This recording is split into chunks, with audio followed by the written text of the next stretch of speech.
ये है देवका का सीन। दोनों साइड, ये साइड गाड़ी पार्किंग है। बस हम लोग थोड़ी ही देर में बस पहुंचने ही वाले हैं।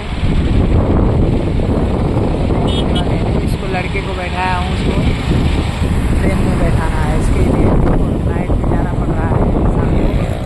इस बच्चे को ट्रेन में बैठाना है। कहीं ट्रेन मिलेगी, उधर होता है तो ट्रेन भी है, ट्रेन में बैठाएंगे। ये देखो समुद्र का नज़ारा है।